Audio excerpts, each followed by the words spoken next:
Este es el puente Maputo-Katembe, el puente colgante más largo de África. Fue construido por una empresa china, mientras que la mayor parte de la financiación provino del Banco Exim de China, un banco estatal. Esta es la terminal de Mombasa, del sistema ferroviario Mombasa-Nairobi construido por China, que impulsó el renacimiento económico de Kenia. Ellos son solo una parte de las inversiones de China en África en las 2 últimas décadas. Básicamente inició en 2001, y para 2014, China ya había otorgado más de 86.000 millones de dólares en préstamos comerciales a gobiernos africanos, financiando más de 3.000 proyectos de infraestructura críticos. En 2017, más de 10.000 empresas de propiedad china operaban en África. En 2018, China era el mayor acreedor de África, representando el 14% de la deuda total del continente. Actualmente, China es el principal socio comercial de África y, como muestra esta gráfica, su relación solo ha crecido. ¿Por qué China invierte tanto en África?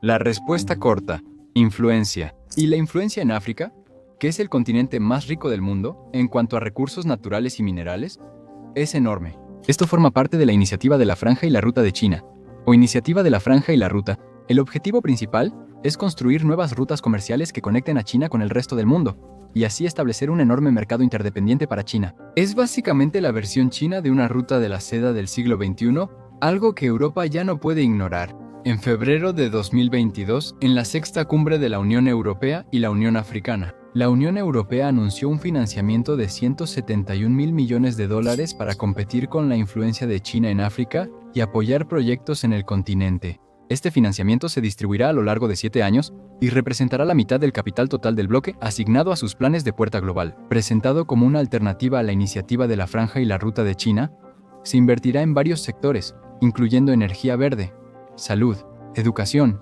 infraestructura digital y transporte. África es el vecino más cercano de Europa. Los lazos entre África y la Unión Europea son amplios y profundos por su historia y cercanía.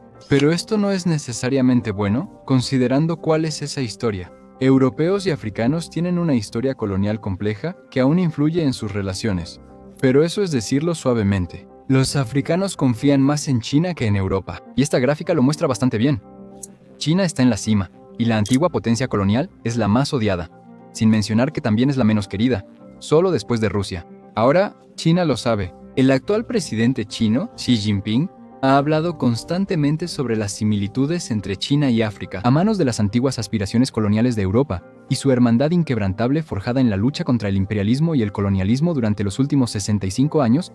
África simplemente no tiene razón para desconfiar de China, como lo hace de Europa. Ellos no tienen historia colonial ni imperialista en África. Al combinar esto con que África ve a China como un país del tercer mundo, que logró volverse poderoso e influyente y quiere replicar su éxito.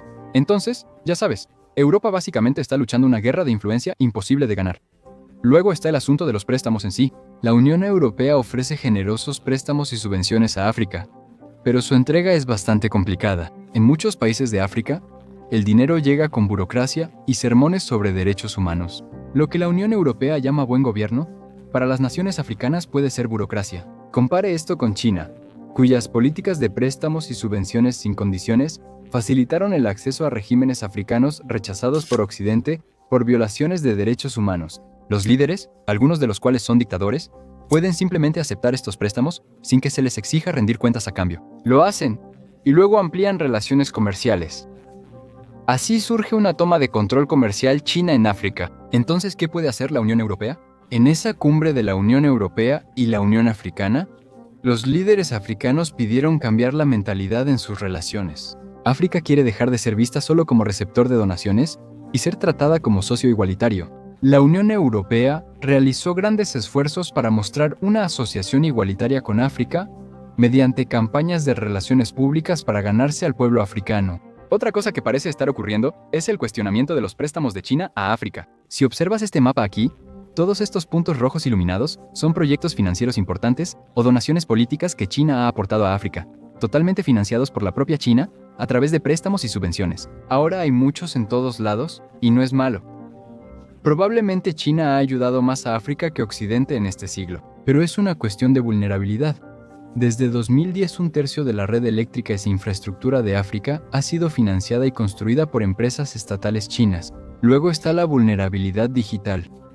Huawei Technology Company, el gigante de telecomunicaciones prohibido, o incluido en listas negras en varios países occidentales por acusaciones de puertas traseras y espionaje, está creciendo en África. Hoy representa el 70% de las redes 4G en el continente.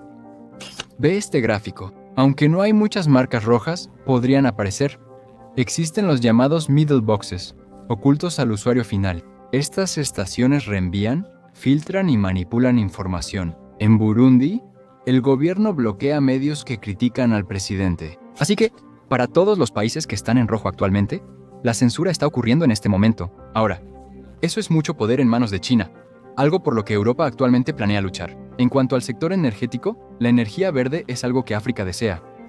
Y la Unión Europea tiene un mayor conocimiento de esto que China. El paquete de la Puerta Global de la Unión Europea aumentará al menos 300 gigavatios de energía renovable para 2030, así como una producción masiva de hidrógeno. Para poner esto en perspectiva, 1 gigavatio es suficiente energía para abastecer 750.000 hogares, así que 300 gigavatios significa que una increíble cantidad de 225 millones de hogares serán alimentados con energía renovable. África posee el 30% de los recursos eólicos mundiales y casi el 40% de las reservas teóricas de energía solar, lo que le da un enorme potencial en energía verde. Ahora, según los planes de Global Gateway de la Unión Europea, para contrarrestar la red de Huawei, Bruselas analiza un cable submarino de fibra óptica seguro para conectar la Unión Europea con África por la costa atlántica, garantizando altos estándares de infraestructura y ciberseguridad. Es una jugada de respuesta, pero las líneas se difuminan al notarlo. El principal operador de telecomunicaciones de Francia, Orange, es el que está comenzando a desplegar el equipo 5G de Huawei en África, pero eso es para otro momento. Entonces, China ha estado construyendo todas estas cosas en África, ¿verdad? Todo esto cuesta mucho y China lo ha estado pagando, claro. Pero la forma en que lo han hecho ha hecho que algunas personas sospechen. Entre 2001 y 2018, China invirtió 41.000 millones de dólares en inversión extranjera directa, o inversión extranjera directa en África. Pero en cuanto a préstamos, durante ese mismo periodo, prestaron 126.000 millones de dólares a varios países africanos, lo cual obviamente es mucho más.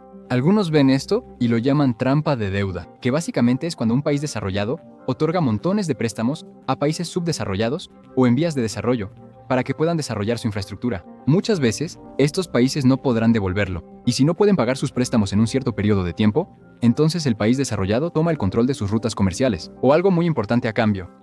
No voy a decir que lo que China está haciendo es atrapar a África con deudas, porque sinceramente ha habido muy buenos contraargumentos a esta idea, y realmente podría ser solo el Fondo Monetario Internacional proyectando lo que ellos mismos hicieron en los años 60 y 70 sobre China. Así que tenemos que esperar y ver. Pero esto no impide que nadie sospeche de China. Algunos países africanos reconsideran su relación con China y suspenden o cancelan contratos con empresas chinas. No sorprende que la mayoría de los proyectos cancelados sean de la iniciativa de la Franja y la Ruta de Pekín. En abril de 2020, el presidente tanzano John Magufuli supuestamente amenazó con cancelar un proyecto de 10.000 millones de dólares iniciado por su antecesor. El financiamiento chino tenía una condición que, según él, solo un borracho aceptaría. Ghana canceló un contrato de 236 millones de dólares con Beijing Everyway Traffic and Lighting Tech Company para un sistema inteligente de gestión del tráfico. Esto llevó al presidente de la República Democrática del Congo, Félix Tshisekedi, a pedir la revisión de los contratos mineros firmados con China en 2008 y exigir un trato más justo. China se enriquece mientras la República Democrática del Congo sigue pobre y destruyen el medio ambiente. Varias situaciones como esta han hecho que África confíe menos en China. Es otra oportunidad para que la Unión Europea regrese a esta lucha de poder, aunque será una batalla difícil. China ha creado 25 zonas de cooperación económica y comercial en 16 países africanos dentro de la nueva Ruta de la Seda, manteniendo una fuerte interdependencia. África posee muchos recursos naturales y requiere dinero. China tiene dinero y busca más recursos naturales. Obviamente, esta es también la razón por la que Europa está enfocándose en África. África posee el 40% del oro mundial y hasta el 90% del cromo y platino. Las mayores reservas de cobalto, diamantes y uranio del planeta también están ahí. Posee el 65% de las tierras cultivables del mundo, por eso Europa estuvo ahí primero. Pero ahora es una batalla de poder blando. Entonces, con China y Europa enfrascados en una lucha de poder y el ganador esperando dirigir el rumbo económico de África, ¿quién tiene la mejor oportunidad? Pero más importante aún, ¿es posible que África sea quien más gane de esta guerra de influencias, como realmente se merece?